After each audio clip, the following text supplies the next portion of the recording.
Kaiser Glide was the most talented adventurer of his age, bagging his adventurer's license way before he learned how to rizz up girls. After learning swordplay from a master of the art and practicing magic with an ancient sage, he joined the Adventurers Guild, on track to becoming the youngest S rank in history. That was until one day when his life took a drastic plunge during a rank mission where he violently battled wyverns inhabiting a volcano. Kaiser ignored the risks of taking on the mission alone and made it rain wyverns' blood. After slaying the last wyvern, Kaiser sheathed his sword and took out a knife to cut out some materials to take back to the guild. While searching the dead wyverns for loot to pay his expiring rent, Kaiser felt an irregular movement around him, so he looked up and spotted a cloud of dust above the mountain. Surprised by the unusual size of the wyvern, Kaiser looked closer and discovered that, unlike a wyvern, the monster had 4 legs and 2 huge wings. Just then, he figured it was an S-rank ancient dragon, and he had just awakened it. Suddenly, the dragon took to the sky while Kaiser watched it leave. After a short while, he realized the dragon was headed towards the town under the volcano, so he quickly dashed after the dragon. Suddenly, Kaiser pulled his brakes, and his eyes widened as he wondered what just happened. The dragon had landed in the village and destroyed everything in its path. While the dragon roared victoriously, Kaiser watched in fear and disbelief. Just then, the dragon leaped off the ground and flew away while Kaiser hurried towards the ruins. On getting there, he couldn't believe his eyes when he saw the havoc wreaked by the dragon. So, he started looking to see if anyone survived the disaster, but the more he called out, the louder the silence he got in response. After the dust from the rubble cleared, Kaiser wondered how no one survived the destruction and blamed himself for not beating the wyverns faster and awakening the ancient dragon. Despite his qualifications as an A-rank adventurer who was supposed to be a prodigy at sword and magic, Kaiser blamed himself for failing to protect the people. When he realizes that he's as useful as a hammer made of glass, Kaiser weeps and calls himself a failure. At that moment, a sound caught his attention, so he dashed in that direction to check it out. When he found the source, he pulled apart the rubble hoping there was a survivor. Suddenly, he freezes when he spots 3 babies crying and teared up when he realizes they're fine. So he reached for the babies and cradled them in his arms. Relieved to have finally found some survivors, Kaiser held the babies close and vowed to take responsibility for them. After he signs the baby daddy contract, he swears to the villagers he couldn't save and walks away while promising to ensure that the children are raised properly. After his return, Kaiser's life took a drastic turn when the other adventurers started blaming him for the destruction of the village, and those who hyped him before trolled him behind his back. While he pushes his new side hustle around, his colleagues gossip about his failure to save the village and insinuate that he got power drunk because he was being called a prodigy. When he hears this, Kaiser feels attacked, but can't argue with them since he blames himself more. However, for the sake of the little gremlins he just found, Kaiser decided to open a daddy daycare. While pushing his cart, Kaiser bumps into a friend who calls him and asks if he plans to retire from being an adventurer. In response, Kaiser blames himself and says he's not qualified to call himself an adventurer. However, his friend disagrees and says it's not true. After this, she tries to make him understand that it's not his fault since the ancient dragon is an S-ranked monster that he couldn't fight no matter how he tried. She then tries to make him feel better by commending him for being a hero who has saved lives. In response, Kaiser says he's happy to finally hear from someone who doesn't think with their toes and thanks her for being a sweetie. After this, Kaiser decides that he only wants to play baby daddy for the rest of his life, while his friend stares at him, bewildered. So she says she understands and bows while he takes his leave. Kaiser had always dreamed of becoming an S-ranking adventurer, but now that has been flushed down the drain because of his new ambition of playing Father of the Year. After he leaves the city, Kaiser returns to his hometown, where he decides to raise the girls away from the crowds and commotion of the city. When he arrived in his hometown, the people wondered if Amazon delivered babies instead of his order for a pet. However, they gave him a warm welcome. After explaining himself to the elder, he got all the help he needed and stayed in a little house on the edge of the town. There, Kaiser begins his new job without an instruction manual. Being his first jab at fatherhood, Kaiser tried to educate the girls from an early age. However, they showed him why people choose to reproduce responsibly. After being constantly serenaded with unhappy noises, Kaiser couldn't wait for them to grow, and so they did, quickly. 10 years later, the girls reached the age of reason and Elsa, the eldest of the 3, was more talented with the sword than other kids her age. Her skill with the sword and her sharpness are on another level entirely. Even with her skill, Elsa was still young, and so she still gets her little behind whipped into shape every time she trains with Kaiser. After taking her beating, Elsa berates herself for failing to land a hit, even after going all out. With an attitude, Kaiser reminds her that he's got 27 years of experience ahead of her, and she still has a long way to go before she can land a hit on him. While she feels bad about this, Kaiser commends her for doing well and greatly improving her skill with the sword. He then helps her get up and hints that she might eventually become a better swordsman than him. Surprised to hear this, Elsa asks if he really meant it. In response, he rubs her head and assures her that she can surely surpass him if she doesn't quit. In addition, Kaiser appreciates her for calling him father, but then asks why she stopped calling him daddy like she used to. Shocked by his question, Elsa struggled to keep her eyes in their place and blushed afterward. In response, she says doing that would ruin her street cred as a swordsman and warrior. Surprised as well, Kaiser asks Elsa if she really doesn't like soft things, and she says that calling him father will make her look like a softie. In addition to this, Elsa says that eating dessert is also a sign of weakness, so Kaiser says it's a shame since they were having apple pie for dessert. When he asks if she can eat something like that, Elsa's eyes suddenly get starry with anticipation for a moment. But she soon controls herself and shyly says she'll have to be soft for that day only. So, Kaiser announces that they have to get the ingredients and asks Elsa to be his tag along, so she agrees to go with him. Despite her attitude, Elsa is a sweet and loving girl who always likes to play in the garden and watch Kaiser practice with the sword. Instead of cuddling bunnies, Elsa prefers to go to sleep with Kaiser's sword from her days as a toddler till she grew into a young lady. On their way to the market, Elsa calls Kaiser and says she'd like to become an adventurer like him when she gets older. She then places a hand on her chest and vows to defeat the dragon Kaiser couldn't defeat. Kaiser then gives her a head rub while thinking of how dangerous it is to be an adventurer and the risks she'll face if she becomes one. After considering this, Kaiser decides it's best if she doesn't walk in his footsteps. However, he figures she'll have to decide for herself since he can't dictate her future. So Kaiser promises to give her a blank check if she wins an upcoming fencing tournament. A week later, during the fencing tournament, Elsa disarms her opponent with her sword and the loser gives up to save himself from being chopped. Just then, an announcement was made that Elsa had just won the year's tournament. Impressed by this, the spectators talked about Elsa's previous wins and concluded she was a genius with crazy strength. After this, they approached Kaiser to state the obvious and to point out that Elsa's skillfulness was a result of his excellent training. However, Kaiser brushes it off and says Elsa is just skillful on her own. While they talked, Elsa ran up waving her medal in the air. While still clutching her medal, she informs Kaiser of her victory in the tournament, and he responds by saying he watched her amazing skill with the sword. When Kaiser commends her for her hard work, Elsa says she'll work harder because she's still a long way from becoming as good as he is. In response, Kaiser says he's looking forward to the day she'll outdo him. Suddenly, Elsa gets serious and asks if he remembers his promise. When Kaiser reiterates his promise to her, he then asks what her request was, but Elsa says it's a secret. So Kaiser pats her head while she blushes and makes a happy sound.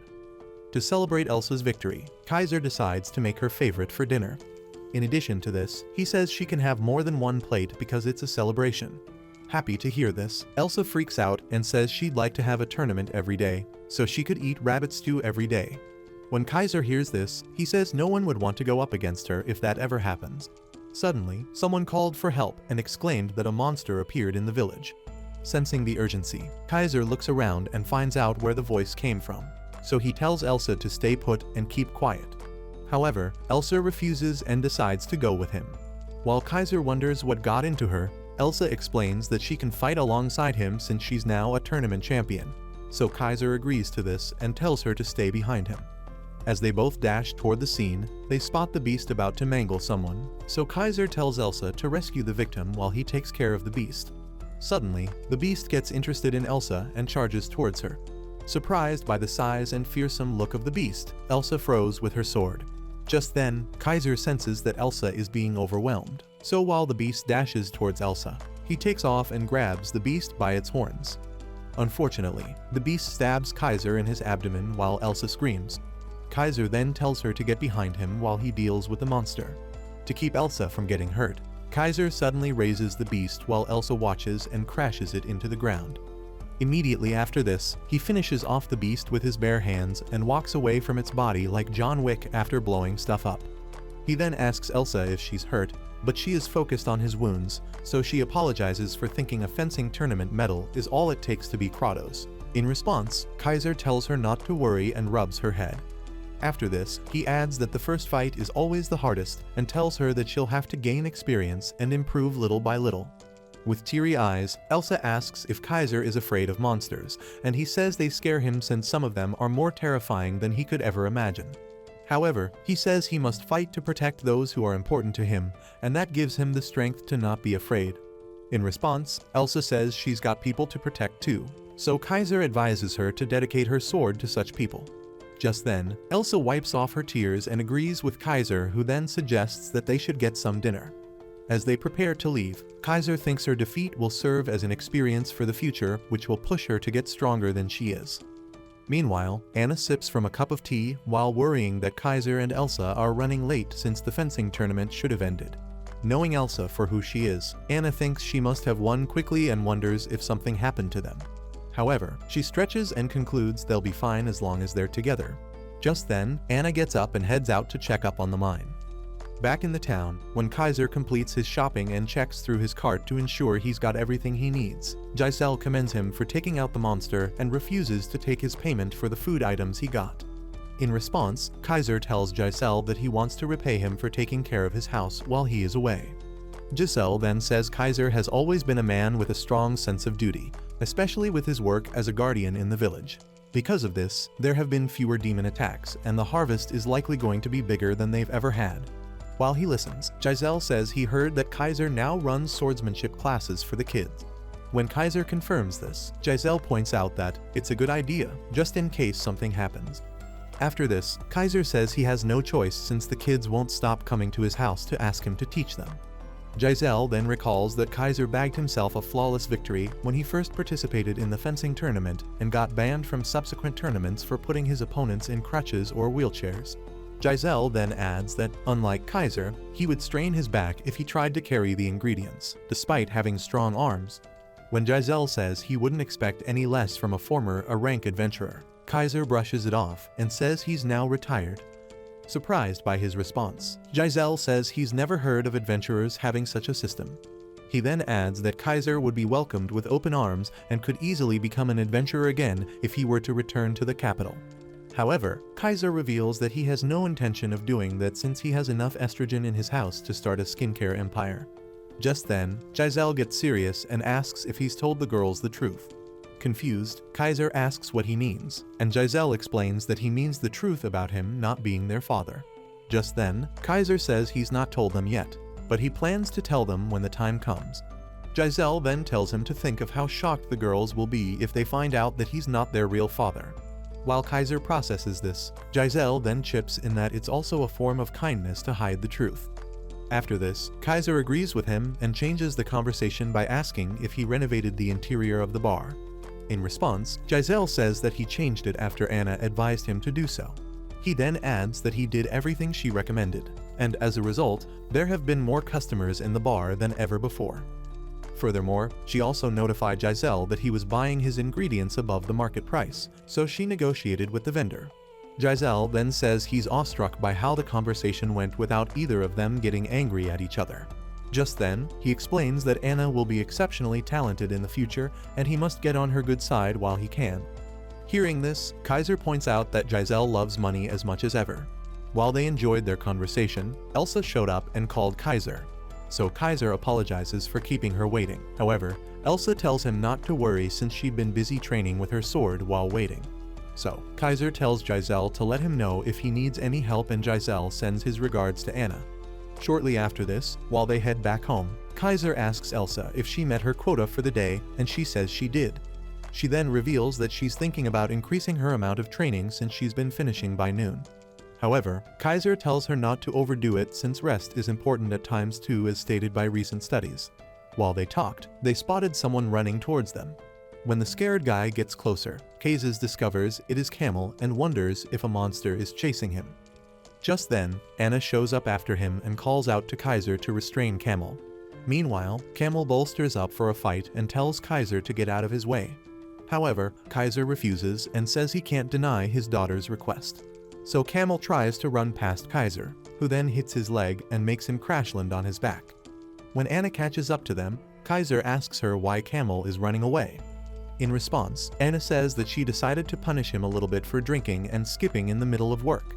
Meanwhile, Camel says he can't help it since he can't breathe well inside the mine, so he has to take a breather once in a while. Hearing this, Anna reminds him that that's what his break time is for, and also reminds him of the time schedule of work. Infuriated by her guts, Camel freaks out and says he'll work and go home whenever he feels like it. In response, Anna calmly tells him that he has to work when it's time to work and rest when it's time to rest, in order to be efficient. After this, Anna cites Kaiser as an example and challenges Camel to work hard to earn as much as Kaiser does. Suddenly, Camel points to Kaiser and calls him a complete monster since he alone can do the work of over 100 guys. In response, Anna points out that Camel will have to be at least as good as Kaiser if he wants to complain, infuriating Camel, who then asks what she knows about their work. When she hears this, Anna brags about increasing the mine's profits since she started meddling in their work. She then threatens to step down from the job and report Camel to his boss and his wife. This scares Camel to his core, so he begs Anna and says he'll lose his job and won't be getting any from his wife if she reports him. Anna then tells him to start working without complaining, and he agrees. Afterward, Anna reminds him that he's wasting valuable lunchtime and commands him to return to work immediately.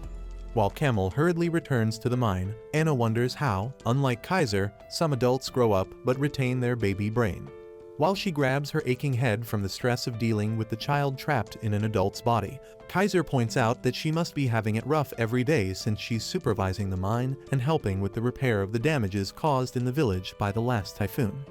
In response, Anna says she's helping since she was asked to, and because the experience will be useful once she joins the guild in the future. Just then, Kaiser recalls that Anna's dream is to become a guild master.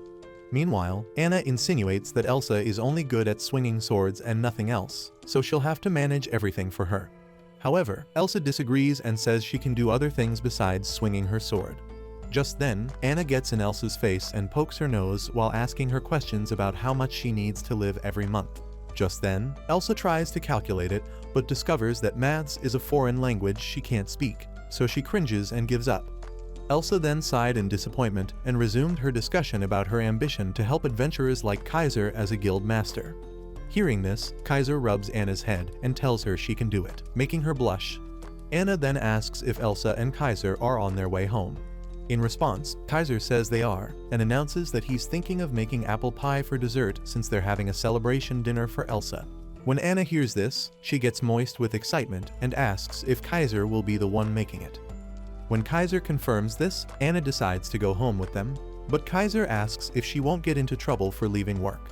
Anna then grabs Kaiser's arms and says it's fine since no job is as important as his apple pie.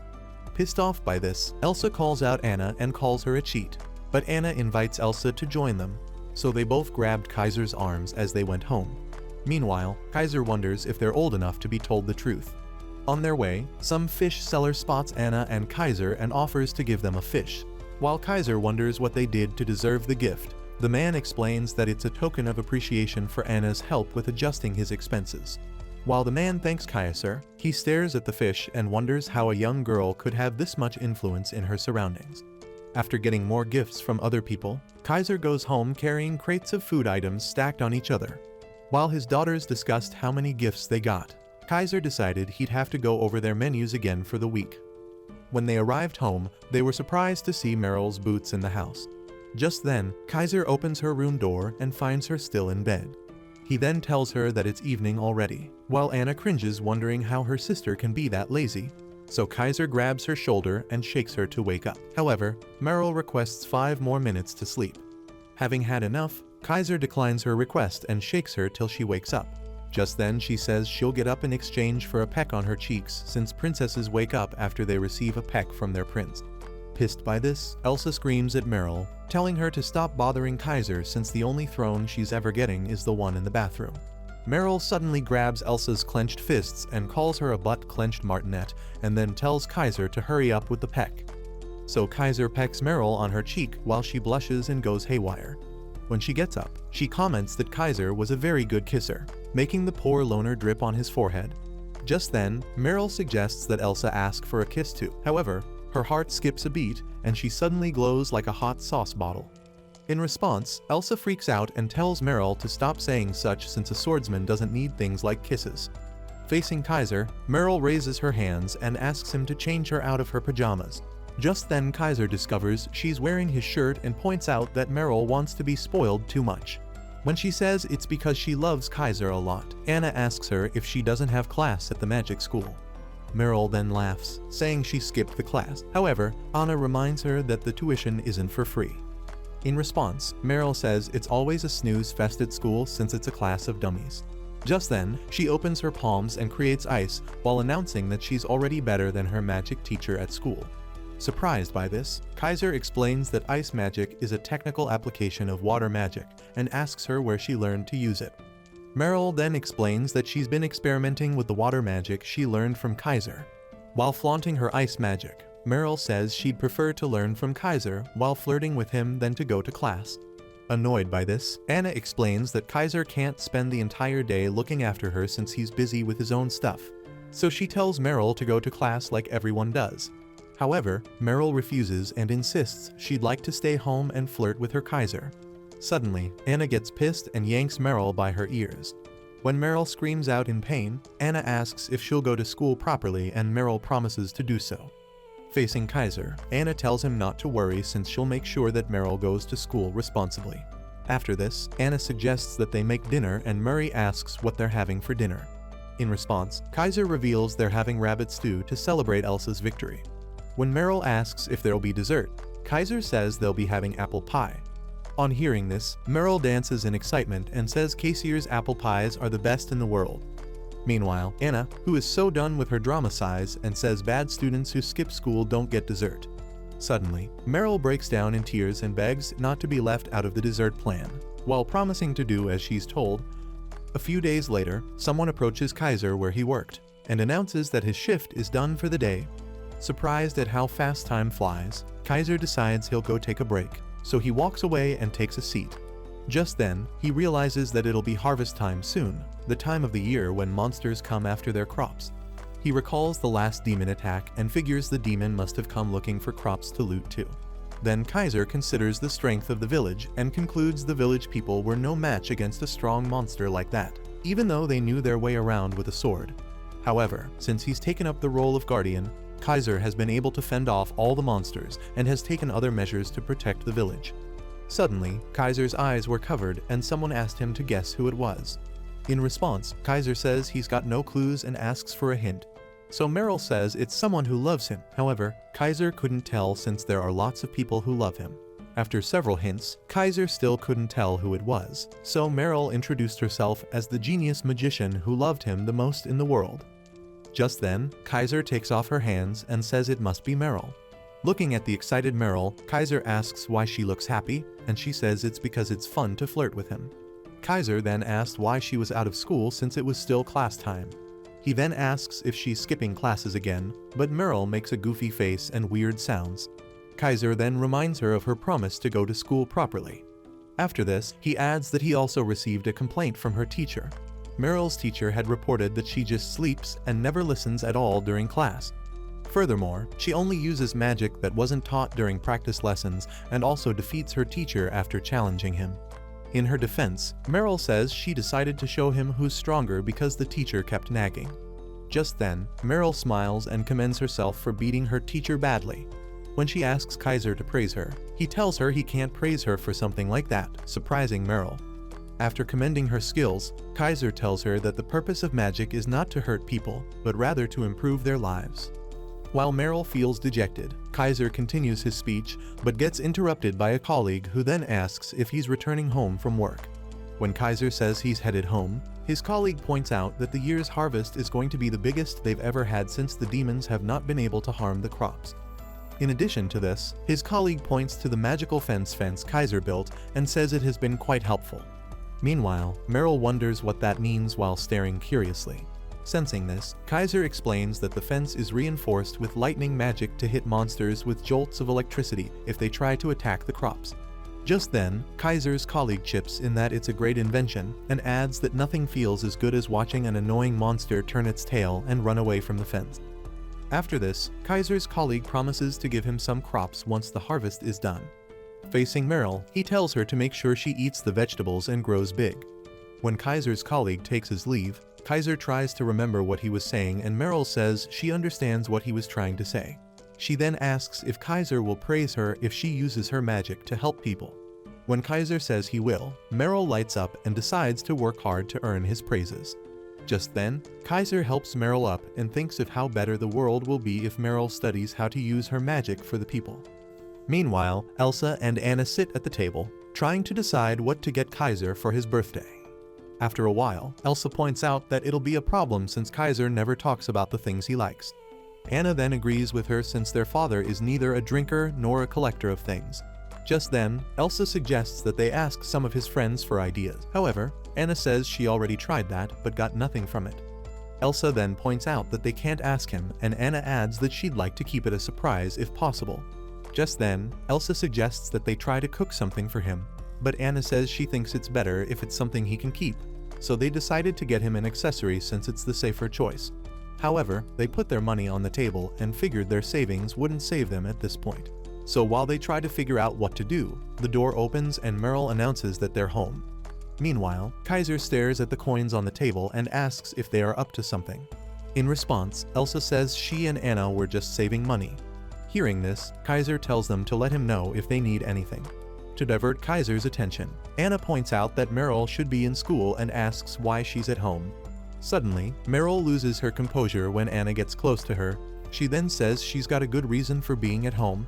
While Anna tries to knock some sense into Meryl, Kaiser tells her to cut the spoilt brat some slack since he is sure she won't ever skip school again. While Meryl wonders what he meant by that, Kaiser reminds Meryl that she's found her calling with magic and adds that those who are motivated don't skip classes. Anna wasn't sure what Kaiser meant either, so she decided to forgive Meryl since Kaiser asked. However, she threatens to punish Meryl whenever she skips class, so Meryl makes a smug look and reassures her that she's going to be doing a lot of amazing things from that moment on. Suddenly, Anna punches Meryl and grabs her ear. After screaming from the pain, Meryl asks why Anna did that, and Anna says the smug look on her face was annoying. Just then, Kaiser says he's leaving to make dinner and tells them to get along. Immediately, he leaves the room. The conspiracy resumes and Meryl asks her sisters what they are talking about, so they filled her in on the plan. After this, they ask if she has any ideas and Meryl thinks about it for a while and proves she is truly empty-headed. Unsurprised by Meryl's handicap, Elsa and Anna decide to go with an accessory, so Anna tells her sisters to think of other options while she contacts her acquaintances. Sometime later, Anna speaks to one of her acquaintances who owns a store in town about the accessory. When he confirms that he has a chain that he got from doing business with a peddler, he then adds that he can neither wear it nor gift it to his daughter who married off and left. While Anna drools staring at the necklace, the store owner says it's been in his drawer gathering dust for a long time. Just then, Anna asks how much he'd like to sell it. In response, the store owner says he'd like to give it to her for free, but he's got a favor to ask. When Anna asks what it is, the store owner explains that the Harvest Festival is some days away and his store does a sale outside every year. Because of his injured leg, he won't be able to provide a good service to his customers since it's a big event and a lot of people will come. He requests that Anna and her sisters work at his store that day. When Anna expresses her surprise, the store owner promises to give her the necklace after the day's work is done. So, Anna agrees to take the offer, and they agree to meet in 4 days' time. 4 days later, Anna and her sisters head towards the store. Then, Meryl asks if they'll really be working during the festival and getting any sweets. In response, Elsa tells her she'll have to endure it for the day since they're doing it for Kaiser. In addition, Elsa tells her to grow up and forget about things like sweets. However, Meryl says she's a weak little child who wants to eat lots of sweets. Hearing this, Anna says Meryl will probably like sweet things until she dies, and Elsa says she's trying to get her provoked. Afterward, they arrive at the store and meet the owner, who announces that everything is ready to go. So, the store owner's daughter greeted the girls, surprising Anna, who then asked if the store already had other people helping out. In response, the store owner says he invited them to help because he didn't want just anyone helping out.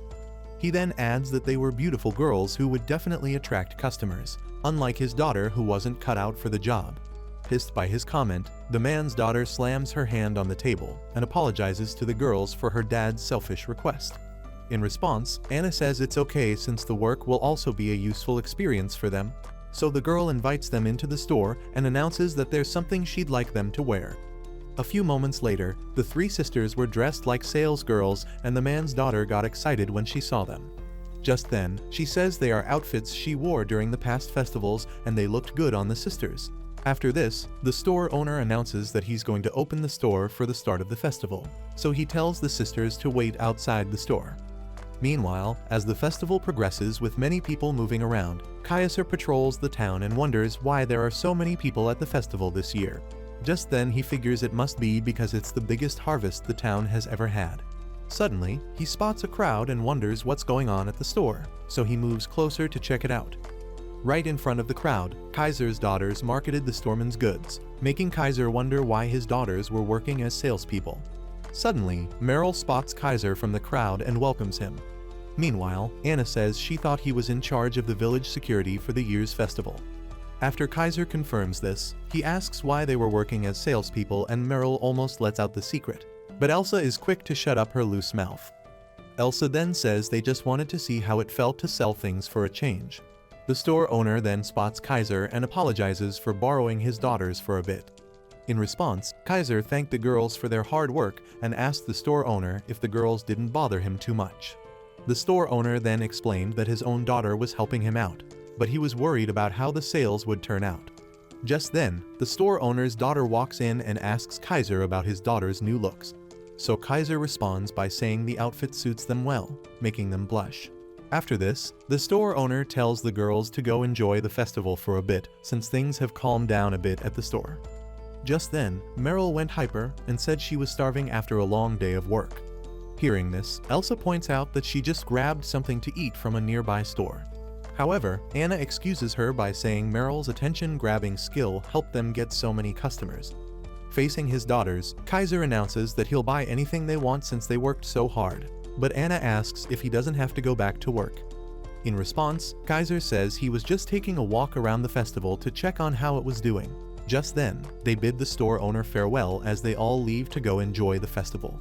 Just then, Meryl grabs Kaiser by the hands and insinuates that they're going on a date. Freaked out by this, Elsa tells Meryl to stop it since the idea of a father-daughter date makes her ears itch. However, Meryl says she cares more about huge things. Just then, Elsa goes all out on Meryl, lecturing her about how society frowns on such behavior. However, Meryl couldn't care less. Meanwhile, Kaiser watches the girls squabble and smiles to himself, thinking the girls who used to be so small can now run a shop by themselves. Just then, the reality hits him that they'll turn 14 in 4 years' time, and they'll move out towards the capital to follow the path they wish to walk. So, Kaiser thinks they'll surely be fine without his help. The next day, when he arrives home, he looks around and finds nobody, so he walks around wondering where they all went since the girls shouldn't have anything to do for the day. Suddenly, the girls appeared out of nowhere and screamed, "Happy birthday." Surprised by this, Kaiser was dumbfounded, so Elsa says they decided to throw him a party rather than flooding his DMS with wishes as usual. Just then Anna adds that they've prepared a birthday present as well, so Meryl takes out the chain and announces that they worked hard to get him his present. When they presented the chain to Kaiser, he let out his inner softie, making the girls wonder if he was alright. Kaiser then tells them he's okay, but he's still not old enough to stop crying. So he thanks them for the gift and asks if he can put it on right away. Suddenly, Meryl offers to give him a hand, and while she puts the chain on his neck, Kaiser thinks he'll be able to see them off in 4 years without trouble. However, he realizes he'll miss them after all. So when they bring his birthday cake, Kaiser figures he can't leave the village he's protecting. When he blows the candles, Kaiser decides to give the girls as much love and affection as he can until they have to leave. Sometime later, a growling beast charges towards Kaiser, and he calmly says the beast is quite lively, but picked the wrong opponent. Suddenly, Elsa rushes in and slashes the beast with her sword. After a few swings, Elsa sheaths her sword and Kaiser commends her for taking down the beast in one blow. In response, Elsa thanks Kaiser for training her and refers to the day she froze before a beast 4 years ago. Now, she says she can't keep still when there are people she needs to protect. However, Kaiser tells her never to forget how she felt that first time, even if she's all grown now. It's been 4 years since Elsa froze before the monster, and now, the girls are 14. Elsa has decided to follow the path of the sword using techniques she learned from Kaiser and making them her own. She also helps as a guardian who courageously fights against monster attacks. While they head back home, Kaiser says he heard she won the swordsmanship tournament again. Just then, Elsa confirms this and says it's her 4th time in a row. She then adds that she's finally got banned and was delighted to be, just like Kaiser was. While she gets excited, Kaiser points out that she's probably the only person in the world who could be happy about something like that, so they head home. When they arrived, Anna and Meryl welcomed them and announced that dinner was served. When Meryl falsely claims to have helped with the cooking, Anna insinuates that she only helped bring the food. Anna was now fully showing off her management and negotiation skills, and thanks to her, the village's financial situation was doing so well that they bothered to name a holiday after her. Meanwhile, Meryl, on the other hand, is still the same spoiled girl who skips out on her magic training. Although, she has decided to use her magic for people rather than for selfish reasons. Just then, Meryl announces that she found a hot spring vein using earth magic, and because of this, the village is going to have a hot spring. While she demands to be praised for this, Kaiser commends her good work. Just then, Anna chips in that getting a hot spring district will surely attract more people to the village, but on the other hand, that will also increase monster attacks, so she tells Kaiser to be careful. In response, Kaiser reassures her that he's in his 30s, but his pecs and abs are still rock solid as usual. After this, Kaiser says he can't wait to get a taste of Anna's delicious cooking, and she says it's just an imitation of his cooking. Just then, it occurs to Kaiser that his daughters will depart towards the capital the next day since people get the right to work at the age of 14. Elsa decided to follow the path of an adventurer just like Kaiser. Anna is pursuing a guild master's path and Meryl is going down the magician's path. Although she is asked to be a freeloader. Just then, Kaiser asks if the girls are all prepared for the next day. Anna then says they're not, since it's similar to moving out from a house and there are lots of things to pack up. Just then, Elsa suggests that Kaiser take a bath since they're not done with their preparation. So Kaiser heads to the bath and tells them to make sure they don't forget anything. So he leaves the room while his daughters watch him with starry eyes. A few moments later, while Kaiser chilled in the bath, he berates himself for being unable to tell the girls that he's not their father. In the past 4 years, he's lost count of times that he tried to tell the girls, but he couldn't.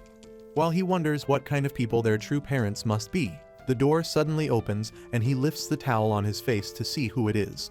Just then, his daughters came and announced that they were coming in for a bath too. Shocked to see their assets in HD, Kaiser covers his face and says he thought the girls were getting ready for the next day. Just then, Elsa asks if she can wash his back since she'd like to repay him for teaching her the sword. When Kaiser tries to protest, he eventually gives in and offers to wash her back in return. Just then, Meryl says she'd like to join too while Elsa tells Kaiser not to turn around under any circumstances. When she washes his back, Elsa asks Kaiser how it feels and he says he feels like a new person. Suddenly, Meryl claims it's her turn, but Anna pulls her by her hair to stop her. When Meryl asks why she did that, Anna says it's because she's thinking of ruining the moment with her pocket-sized assets. She then tells Meryl not to embarrass Kaiser too much. In addition to this, she claims to be feeling cold and suggests that they all gather together. So they all got in the bath and washed Kaiser's back. However, the girls won't stop bickering over who's showing off their assets. After a moment of mindless accusations, Anna tells her sisters to shut up and rinse off. So they all do and enjoy the moment in the bath. Just then, Meryl asks if Kaiser can go with them to the capital. However, he refuses and says he's got a duty as a guardian of the village and has been assigned other jobs too. In response, Meryl says she'll be lonely because she can't live without him. In addition to this, she says she'll be staying in the village too if Kaiser is staying. Anna then tells Meryl to move to the capital where she can face the harsh society outside since staying in the village will only make her a full-fledged freeloader. Facing Kaiser, Anna assures him that she'll make sure Meryl doesn't cause too much trouble, and also promises to send a letter every month to keep him updated about how they're doing. In response, Kaiser says he can rest easy, knowing she's there with her sisters. While they all leave the bath, Kaiser thinks of how his little girls have grown up so much, so they all go to bed together. The next day, the ride to the capital arrives and the driver notifies the girls that they're ready and it's time to go. So Kaiser stares at his girls and tells them to take care of themselves. In response, they ask him to do the same. However, while they get on the carriage, Meryl says she'll be back home once a week to be spoiled. so they waved him off and he wished them a nice trip. While the carriage leaves the town and Kaiser watches, Giselle shows up and asks Kaiser if he feels a weight lifted from his shoulders. In response, Kaiser says he doesn't know yet. Giselle then commends him for his good work in the last 14 years. Just then, it hit Kaiser how the years passed quickly. Giselle then gives Kaiser a friendly pat and tells him that he must have gotten old to say that. Meanwhile, in the carriage, Elsa looks very serious, so Anna points out that, unlike Meryl who dreams of going back home once every week, Elsa will be very depressed. In response, Elsa clutches her sword and says she's fine. She then adds that Kaiser trusted them to follow their dreams, so she has no need to be depressed. Anna then says she's right, while Meryl does what she does. 4 years later, a carriage driver heading towards the capital marvels at how better the road has gotten over the years. Facing Kaiser, he asks what he thinks and Kaiser responds by saying he thinks so too. Just then, the carriage driver asks Kaiser why he's going to the capital. In response, Kaiser says that his daughter lives there and he's going to move in with her. Surprised to hear this, the driver comments that his daughter must be quite beautiful since she has a handsome-looking father. Meanwhile, Kaiser thinks of how long it's been since he sent the girls to the capital. A month ago, while working with Giselle, Kaiser had gotten a letter from the girls, and when he tore it open, Giselle said it was the routine letter and asked if all was well with the ladies. In response, Kaiser says they seem to be doing fine. So Giselle asked if the girls were still asking him to come live with them in the capital, and Kaiser said they have been asking him for the past few months. When he heard this, Giselle advised Kaiser to move to the capital and live with his daughters. However, Kaiser was concerned about the village, so he was surprised with Giselle's suggestion. Giselle then asked Kaiser what he was worried about since he had trained enough guardians, and the fields were safe because of the lightning magic fence. While Kaiser brooded over this, Giselle took out his smoke and pointed out that Kaiser wanted to go to the capital, but couldn't do so because of his responsibilities in the village. While commending him for being righteous, Giselle reminds Kaiser that he's free to do whatever he wants with his life. After brooding over it for a little longer, Kaiser thanked Giselle, and so he decided to head to the capital once again. Just then, the carriage driver spots some guys up front along their route and wonders who they are. Just then, the guys stop the carriage while Kaiser spots their flag and figures they must be from the chivalric order. So one of the knights apologizes for stopping them and explains that they've been informed that a man named Kaiser will be arriving through that road, so he requests to see their passes. When he hears this, Kaiser wonders what the Kingdom Knights are doing over there and figures they might be looking for him because of the incident that happened 18 years ago. Thinking his bad reputation has preceded him, Kaiser reads the faces of the knights and wonders if they've really come to capture him. So the knight asks Kaiser to state his name if he's an adventurer. In response, Kaiser says he's the man they're looking for. Suddenly, the knight calls the other knights to attention while Kaiser reaches for his sword. However, the knights salute Kaiser and exclaim that they've been waiting for him. Surprised by this, Kaiser wonders why they're not arresting him. Just then, Elsa calls out to Kaiser while running towards him and waving. When he sees her, Kaiser can't believe his eyes as Elsa hugs him and says she has really missed him a lot. After a brief father-daughter moment, Kaiser says he read from her letter that she became the knight commander. Just then, Elsa reveals that she became an S-rank adventurer and also the 15th generation commander of the Knights Order of Wagenstein Kingdom. Impressed by her achievements, Kaiser commends her for working hard to make her dream come true, making Elsa blush. Just then Kaiser thanks her for coming to pick him up. However, he asks why they came out so far from the capital to pick him. In response, Elsa explains that the guild asked them to take down a wyvern, so they decided to wait for him after defeating it. While they talked, one of the knights approached them and notified them that they had to leave immediately. So Kaiser thanked the carriage driver and handed him his payment. A few moments later, they rode back towards the capital and the knights asked Kaiser if it was true that Elsa had never been able to hit him with a sword. In response, Kaiser confirms it, surprising the knights who then figured that Kaiser's swordsmanship must be exceptional if the youngest S-rank adventurer and knight commander hadn't been able to land a hit on him. Meanwhile, Kaiser tells Elsa that she might not have landed hits when she was 14. However, he's unsure about it now. When they enter the capital, Kaiser gets nostalgic and then asks about Anna and Meryl. In response, Elsa says Anna is busy with guild work, while Meryl was supposed to join her to welcome him. Just then, Kaiser says she's probably sleeping if she is nowhere to be found. When he asks if Meryl is a student at the Magic Academy, Elsa explains that she's a scholarship student there and she gets a bed and free food. Hearing this, Kaiser laughs and says it's the best thing she could ever ask for. After this, Elsa asks Kaiser what he plans to do next, and he says he's thinking of finding a job, but he needs a place to stay first. He then adds that he'll stay at an inn for the time being. However, Elsa explains that Meryl has made arrangements to leave the dormitory when she hears that he's coming to the capital. So Kaiser suggests that they find a house as soon as possible since his life will be made miserable if Meryl moves in with him in an inn. When Kaiser points out that they didn't have much time, Elsa says she'll take care of it. Just then, Kaiser asks if she has something in mind and Elsa says that renting a house is expensive, but he shouldn't worry about the money. She then added that with her referral, he could be offered a house free of charge. Impressed by this, Kaiser says he'll take whatever he can get, so he asks her what kinds of houses are available and Elsa checks through a pamphlet where she discovers that they've got some choices within the aristocratic and residential districts. So they decide to check them out. Shortly after, they arrived at the residential district. Kaiser and Elsa checked out the rooms and the features of the house. Just then, Kaiser stares out the window while Elsa suggests that the second and third floors could be used as rooms for everyone. Meanwhile, Kaiser likes the idea since everyone will be comfortable. Just then, Elsa suggests that they visit the houses in the aristocratic district. When they arrived, a knight on watch greets Elsa, while Kaiser says he's never been to the aristocratic district before. He then asks if there are people who keep guard there. In response, Elsa says the knights will come running to take care of it if anything happens. Afterward, they arrive in front of a large building, and when they check it out, Kaiser points out that everything in the house seems luxurious, so he pauses and considers both options. Suddenly, he hears someone screaming at a boy who then pitifully apologizes. So the woman berates the boy for creeping into the aristocratic district despite being from the residential district. After this, she accuses the boy of trying to steal something because he's a poor peasant. In his defense, the boy says he's looking for his dog which ran into the aristocratic district. While he explains, the boy suddenly finds his dog and goes to get it, while the woman says the dog is just as dirty as its owner. Just then, the dog approaches the woman but she kicks it off.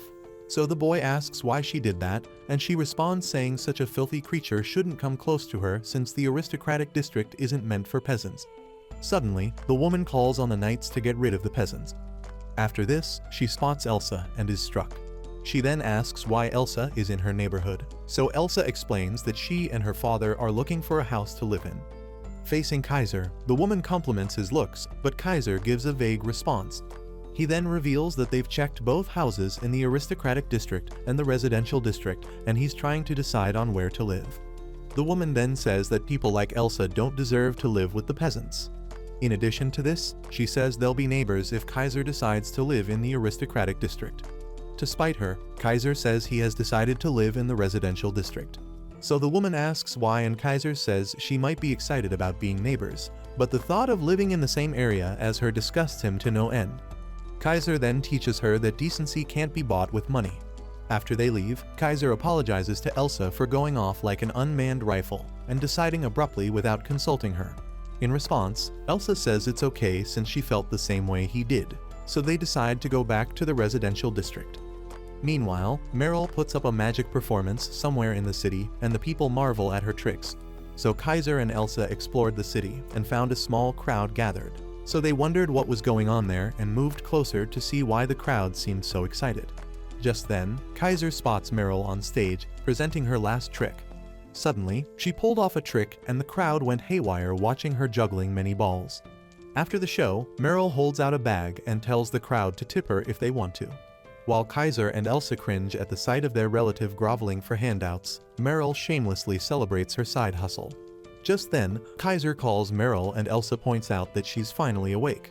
Surprised to see them, Elsa lit up and greeted says, "Good morning." However, Kaiser reminds her that it's afternoon already. He then asks why she's doing a street performance, so Meryl says she only did it to kill time since neither of them were around. Just then, she flaunts a bag full of coins and says she got a lot of tips from her performance. Elsa then asks Meryl if she'd like to get a regular job since her skills could get her anywhere. However, Meryl blatantly refuses and says she prefers to be a cute freeloader. Elsa then asks Meryl how she knows they'll be there, and she says it's because Elsa had a list of potential houses and she was sure that Kaiser would choose the place between the residential and aristocratic districts. Kaiser then asks Meryl if she would have preferred to live in the aristocratic district, and she responds by saying she loves money but hates people who act arrogantly because they have it. She then suddenly hugs Kaiser and says that she would go anywhere with him. In addition to this, Meryl says she hasn't sniffed Kaiser in a long time. But Kaiser reminds her that it's only been a week. Meryl reveals that she'll die if she doesn't smell him at least once every week. While they enjoyed the mini reunion, someone calls for help and Kaiser decides to check it out. The man then points out that the magic artifact that powers a fountain nearby has run out of magic, and if left the way it is, water will become a scarce commodity. Just then, Kaiser ponders over the problem, but Elsa asks Meryl what should be done. In response, Meryl says it's a simple problem that can be solved by pouring some magic into the magical device to recharge it and restore its pumping function. Hearing this, Kaiser volunteers to take care of it, but the man informs him that he can't pull it off since it took 5 top-tier wizards the entire day to charge it up the last time. Just then, Meryl tells the man to chill out because Kaiser has more magical power than the wizards from the royal palace. Suddenly, Kaiser places his hand on the device and charges up the entire fountain. Suddenly, the pumping function of the fountain was restored and the spectators exclaimed in amazement. After this, the man thanks Kaiser and asks if he's Meryl's father. When he confirms this, the man thanks Meryl on behalf of the commoners because her magical devices benefit the common folk. Hearing this, Kaiser gives Meryl a head rub while the people talk about how their lives have become better. After the man expresses his gratitude, Kaiser watches the man leave and commends Meryl for using her magic for the sake of the people. Just then, Meryl gets excited and asks if she's amazing. In response, Kaiser tells her he's proud to be able to boast about having a daughter like her. Just then, Elsa suggests that Kaiser goes to pick up Anna while they unpack his luggage. So the girls convinced Kaiser that Anna would be happy to see him, and he headed to the Adventurers Guild, a place he had not set foot in 18 years. While he stands at the door, he recalls being insulted while leaving the building 18 years ago. While he gets nervous about going back in, guard calls him and asks him to get his skinny behind out of the way. So, Kaiser gives way and apologizes. After this, the door was closed and Kaiser tried to talk some courage into himself. So when he opens the door, he finds a lot of people moving around and decides he's only there to pick up his daughter. Moreover, he figures it's been 18 years and no one will remember him. Just then, Kaiser stops a lady and she asks what she can help him with. Kaiser then asks if Anna is anywhere around. In response, the lady says Anna is working in the back room and offers to help him with whatever he needs. So Kaiser says he only came to pick Anna up, surprising the girl who then asks if he's Anna's boyfriend. Before Kaiser could answer, the lady gets dramatic and figures out why it's unwise to underestimate anyone. Eventually, Kaiser explains that he's Anna's dad and that he recently moved to the capital. Surprised by this, the lady exclaims and says he's the rumored Kaiser. While Kaiser wonders what she means, the lady narrates all that she's heard from Anna about her dad. She then adds that Anna is the fastest person that ever climbed the ranks of the Adventurers Guild. After this, the lady points out that Kaiser must be an amazing person if Anna speaks so highly of him. While Kaiser wonders why she's staring at him so much, the lady points out that Kaiser is just as young and cool as the rumors say, unlike her dad who's a perfect replica of a retired sumo wrestler. Just then, the lady says that Kaiser doesn't look like Anna at all, making Kaiser tense. Afterward, the lady says that they're both similar in the way that they're both beautiful. While the lady continued chattering away, someone spoke angrily behind them, and when they looked, they found guard slamming his fist into the counter and demanding to take a request. Anna then calmly tells him that the request is only open to a rank adventurers, and he's still a B rank adventurer. Suddenly, guard screams at Anna to solve the problem by making her an A-rank adventurer. In response, Anna reminds him that there are rules and adds that she would advise him against taking such a request since his current abilities won't be able to complete it. Because of this, Anna says she'd rather not have to send someone to look for his corpse.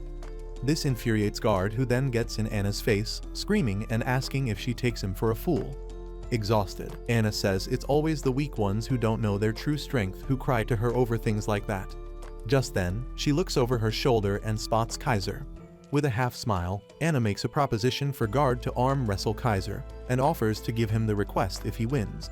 Just when Guard recognizes him, Anna explains that Kaiser used to be an A-rank adventurer, but has been out of business for quite some time, which makes him quite rusty. So Anna adds that he's not strong enough to take the request if he loses to Kaiser. Excited to hear this, Guard laughs and challenges Kaiser to arm wrestle him. surprised by the turnout of his plan to sneak in and out of the building. Kaiser agrees to the challenge, while Guard flaunts his bulky arms. Shortly after this, a table is set between them and Kaiser thinks about how the standards for the adventurers might have increased since he left, so he decides to go all out against his opponent. While Kaiser begs Guard to go easy on him, Guard gets all high and mighty with big talk. Just then, they grabbed each other's hands and prepared for the duel. Suddenly, the shots recalled and Kaiser crashed Guard's arm so hard into the table that he ended up in the air. While the audience watches, Guard crashes into the ground on his back and Anna announces Kaiser as the winner of the match. Meanwhile, the spectators talk about what just happened and wonder if Kaiser is human. So Anna stands over Guard and asks if he understands her better now.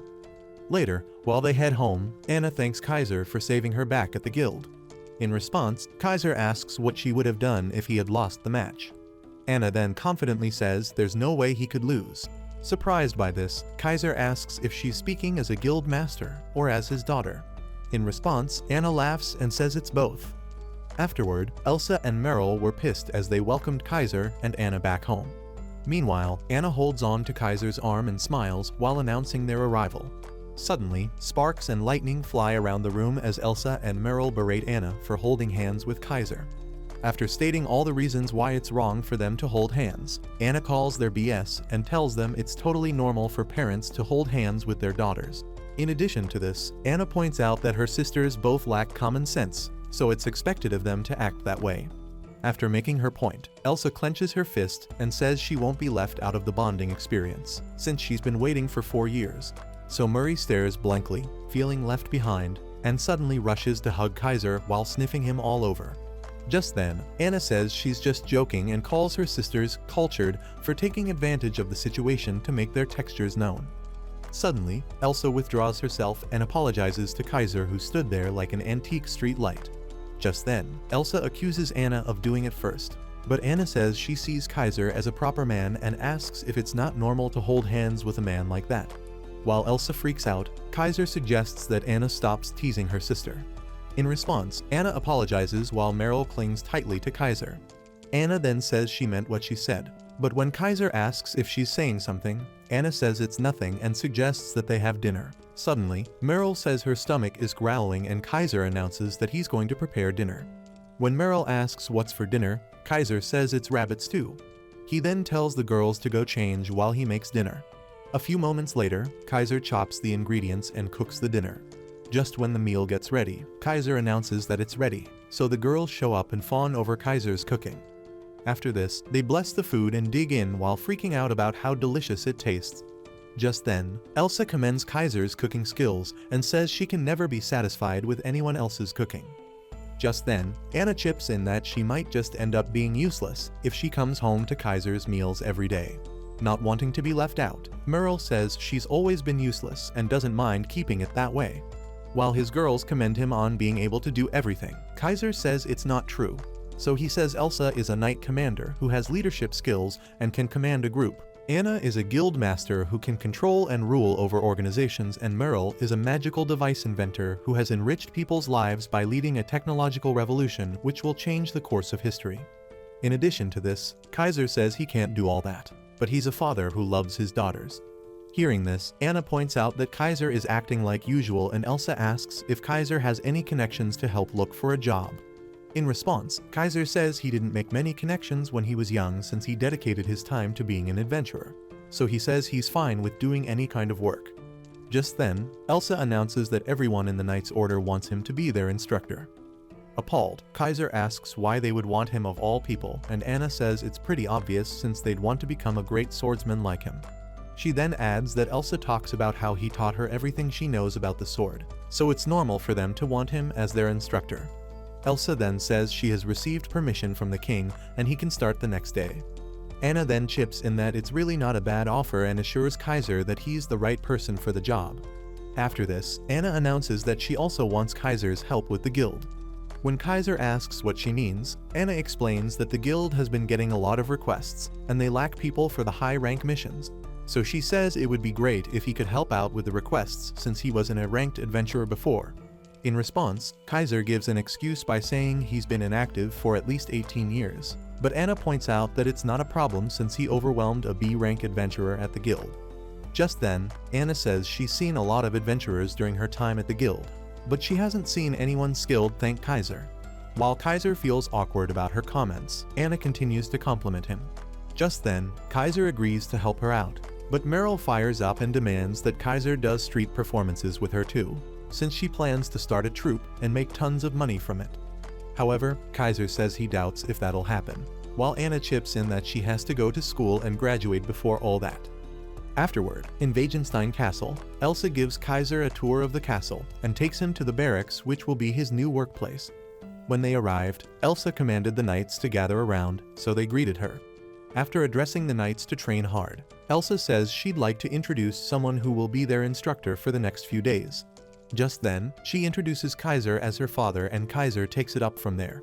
He then tells the knights that he's still in training as well and suggests that they work together to improve their swordsmanship. When Kaiser commences the training, he says that they'll begin with a warm-up. Just then, one of the knights interrupts him and asks if he could have a moment. Just then, the knight requests that Kaiser and Elsa show them a mock battle since Elsa has talked a lot about his abilities, but his adventurer rank is lower than hers. The knight then says he'd like to see Kaiser's skills before he teaches them. Elsa flares up to counter the knight, but Kaiser says it's fine. He then adds that since it's been so long since they mock battled, he has been wondering how strong Elsa has become too. So Kaiser asks Elsa to show him her power as an S-rank adventurer. Hearing this, Elsa thinks about her status back in the village and how she has trained for 4 years in the capital. Then she reassures herself that she's not the same as she was since she has become an S-rank adventurer, and also the knight's commander. Just then, she decides to have a good match and win against Kaiser. Sensing her thoughts, Kaiser challenges her to come at him with all she's got. Meanwhile, Elsa thinks she's never met anyone stronger than Kaiser in the capital since she moved. So she draws her sword while thinking her cheap tricks and techniques won't work against Kaiser. Because of this, Elsa decides that it's best to attack him head-on, so she charges at Kaiser.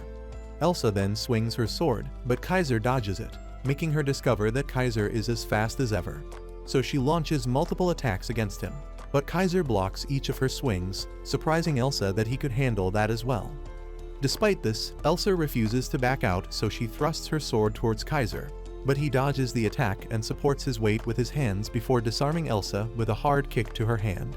When Elsa's sword flies away, she realizes she just messed up, so Kaiser launches his attacks, but Elsa manages to dodge them and grabs her sword back. However, Kaiser presses in without giving her any time to catch her breath, so they continue clashing swords, but Kaiser overwhelms Elsa. Finally, Elsa gets a chance to breathe and analyze her opponent. Just then, she realizes Kaiser is as incredibly strong as she thought. Suddenly, Kaiser dashes at her with tremendous speed and power, making Elsa realize how extraordinary he is. She then wonders why he never managed to become an S-rank adventurer. After Elsa realizes she isn't good enough despite her training to be on par with him, Kaiser lands a powerful kick on her. Despite being an S-rank adventurer and the knight's commander, Elsa wonders what she could do to win. Meanwhile, Kaiser stands as strong as ever with his sword outstretched. Just then, she figures that she should not be struggling to win the mock battle. So she decides it doesn't matter if she wins or loses. After this, Anna figures that Kaiser wants to see how well his daughter has grown, so she charges up and launches an explosive attack on Kaiser. Just then, she screams and says she'll strike with everything she's got. Suddenly, the father and daughter clash, creating a massive explosion within the walls of the barracks and blowing a strong wind on everyone around. After the smoke clears, the gobsmacked knights wonder who brought an RPG to a sword fight. While they get curious about who won the duel, the dust clears and they find Kaiser holding his sword to Elsa's neck. Kaiser then says the match is over, so he takes his sword off Elsa and says her last attack was impressive. However, Elsa dejectedly says it's the best sword swing, but it doesn't have any effect. Just then, she laughs and admits her loss while also complimenting Kaiser's strength. When he hears this, Kaiser says it because he never misses his training and also expresses his surprise at how better Elsa has gotten. He then explains that her sword only broke because it is wooden and they would have been evenly matched if it was a real sword. After this, Kaiser rubs her head and says he's proud of her. Suddenly, they get swarmed by the knights who then fawn over Kaiser and he awkwardly thanks them. Meanwhile, Elsa is excited that Kaiser praised her, but she still feels like she's still a long way from becoming like Kaiser. so she decides that she's comfortable with the sense of distance. Just then, Elsa announces that since they've seen Kaiser's abilities, the knight has to learn from him to improve the power of the nation. Hearing this, the knights get excited about how many cheeks they'll clap when they become master swordsmen. Meanwhile, Kaiser announces that he's going to take them to hell and back, so he asks if they'll be able to keep up. Together, the knights say they'll do their best, so Kaiser says they'll be doing a warm-up exercise by running 20 laps around the castle with their armor on. Suddenly, the excitement on their faces vanished. After the warm-ups, the knights collapse and talk about how they're done and how their miserable lives can finally turn into a Superman story. Just then, Kaiser commends them for doing well and explains that being a swordsman requires stamina to march and not just knowing how to wield the sword. So he announces that they'll do the warm-up every day. After this, he announces that they're going into muscle training next, surprising the knights.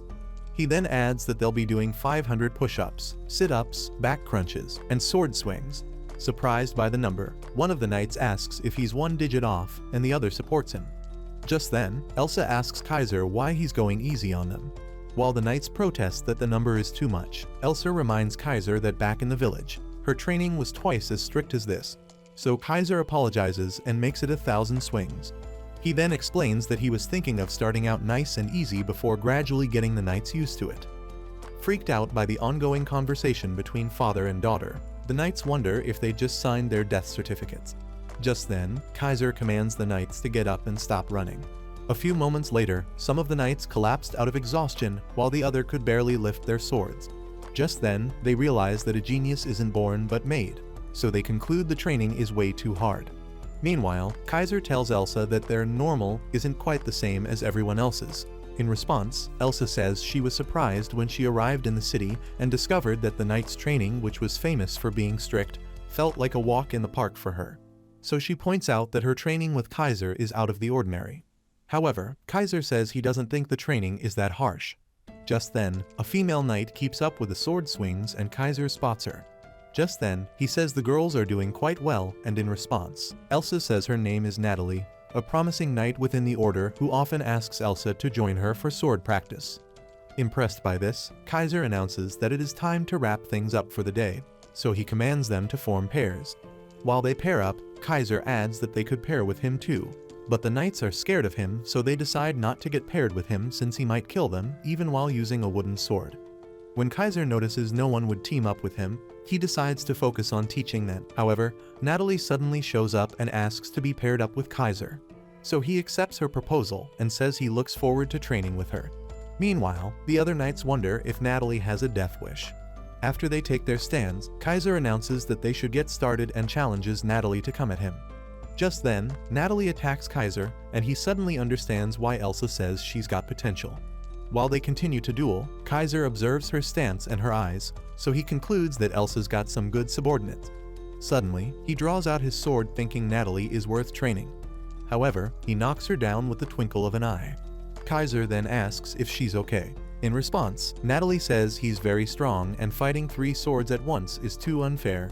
Surprised, Kaiser points out that she would be quite impressed if she could see that since an ordinary swordsman would just fall without knowing what hit him. After thanking him, Natalie says it's frustrating because she really tried to land a hit on him, and she has spent the last several years training for just that. When he hears this, Kaiser reminds her that they're just meeting, so he asks what she means. In response, Natalie says she heard about him from Elsa. Because of Elsa's intense father complex, she talks about Kaiser all the time. Natalie then adds that she wanted to land a hit on him because she admires Elsa, who has never landed a hit on him. After complimenting her for being quite enthusiastic, Natalie tells Kaiser that he's wrong and explains that she thinks Elsa would fall madly in love with her if she could land a hit on someone she has never been able to hit. While Kaiser tries to process what he'd just heard, Natalie says she was going to ask Kaiser to give her his daughter if she won. To be sure, Kaiser asks Natalie about what kind of liking she's talking about. In response, Natalie confirms what Kaiser is thinking by saying she wants to do some nasty stuff to his daughter. After fantasizing, Natalie says that they'll be married in the future and have a happy family. Kaiser then asks Natalie what she likes about Elsa, and she says she likes everything about her.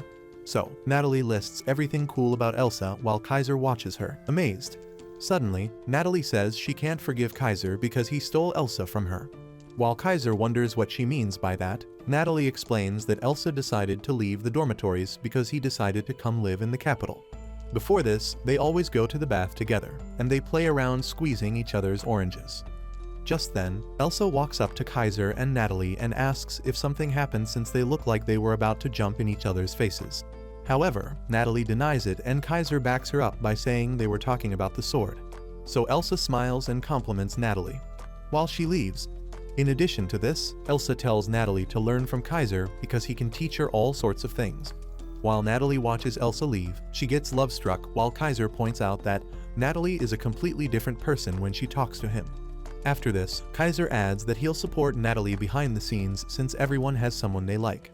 Excited about this, Natalie asks for his address and reveals that she'll sneak in at night. When Kaiser grabs Natalie to be sure of what she just said, Natalie tries to divert by saying she's bad with words and also lacks the confidence to win Elsa's heart. However, Kaiser catches her drift and asks how that's related to sneaking into his house. In response, Natalie thinks she could capture Elsa's mind and body by taking her to the point of no return. Just then, Kaiser realizes that Natalie must be delusional and tries to figure out what to do about it quickly. When Kaiser says he can't overlook someone sneaking in at night, Natalie says there are obstacles in love and insinuates that Elsa will love her more if she overcomes Kaiser's disapproval of the relationship. Just then, Natalie asks Kaiser to kiss her on her lips, but Kaiser asks what that is for. In response, Natalie says he must have kissed Elsa when she was a child and so it would be an indirect kiss with her. After this, Natalie asks Kaiser to tell her what kind of soap Elsa uses. When he asks why, Natalie explains that eating the soap of the person she likes will make her feel as if she's united with the person. Kaiser then says he won't allow any of that and advises Natalie to think of the right way to approach Elsa. Later at the house, Kaiser reads some papers. Elsa walks in and announces that she's going to the bath. In response, Kaiser tells her to take a slow and warm bath. Just then, Kaiser gets suspicious and checks outside the window thinking he saw Natalie. However, he gives up thinking she's not insane enough to follow them home. While he thinks about what's on Natalie's mind, Elsa notices Kaiser's mood and asks if something's up. In response, Kaiser says it's nothing and asks if he can go to the bath together with her. Elsa then tells him that she'd be honored if she did. Shortly after, they both undressed and Kaiser thinks Natalie will definitely try to peep while Elsa takes her bath.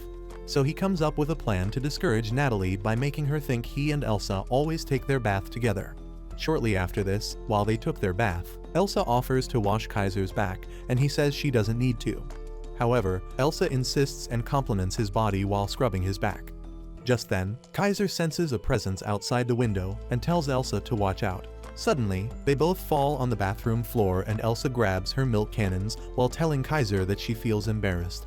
Just then, Kaiser looks out the window and spots Natalie peeking, so he ditches his towel to give her a view of something better. Overwhelmed by the sight of Kaiser's dragon, Natalie falls from the window while screaming.